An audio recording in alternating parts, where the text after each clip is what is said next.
যে মুগের ডালি যে ভাজা পিঠে ওটার জন্য আমি একটা দেবো এরকম নর্মাল আলু আর দুটো রাঙা আলু। এটাকে এই ডালটাকে একটু আমি ভেজে নিয়েছি, মুগের ডালটাকে প্রেসারে দুটো সিটি দিয়ে রাঙা আলু দিয়ে সেদ্ধ করতে দেবো।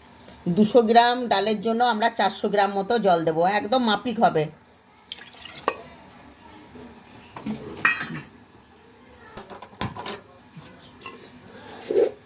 আমরা গ্যাসটা বসালাম, দুটো সিটি দিয়ে নেব।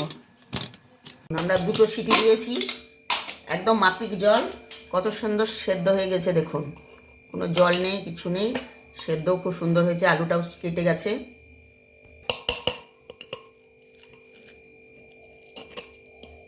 আমরা চোকাগুলো ছাড়িনি রাঙা আলুর আর এরকম দেশি আলুর। আমরা এখানে 500 গ্রাম চালের গুঁড়ো নিয়ে নিয়েছি, অল্প একটু লবণ দিচ্ছি।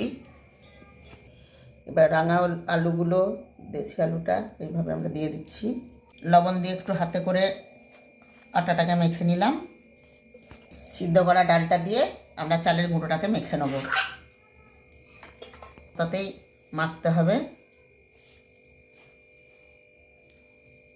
মাখানোটা আমাদের হয়ে গেছে, একেবারে কমপ্লিট। এ দেখুন, না খুব শক্ত হবে না খুব নরম হবে, এরকম হবে।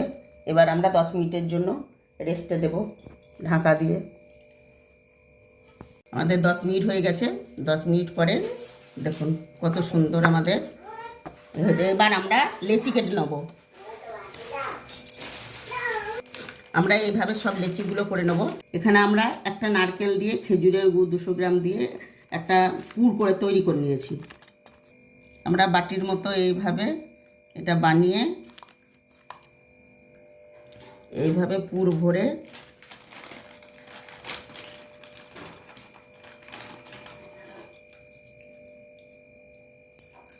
এ দেখুন এইভাবে আমরা বানিয়ে নেব। আমরা এইভাবে সব ভাজা পিঠেগুলো বানিয়ে নেব। এটা আমরা বসিয়ে দিয়েছি, তেল গরম হয়ে গেছে। আমরা এক এক করে পিঠেগুলো ছেড়ে দেব। একটু হালকা তাপে ছাড়তে হবে, নইলে ফাটবে, ভালো ভাজা হবে না। আর একটু হালকা তাপে ছাড়লে পরে ভাজাটাও ভালো হবে ভিতর পর্যন্ত। আমি এটা সর্ষের তেলে ভাজছি, সর্ষের তেলে খুব ভালো লাগে খেতে।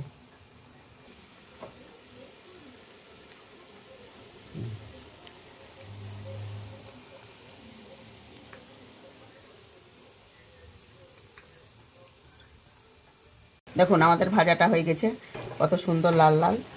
এবার আমরা তুলে নিচ্ছি, এইভাবে আমরা সবগুলোকে ভেজে নেব। আমাদের ভাজা পিঠে একেবারে রেডি।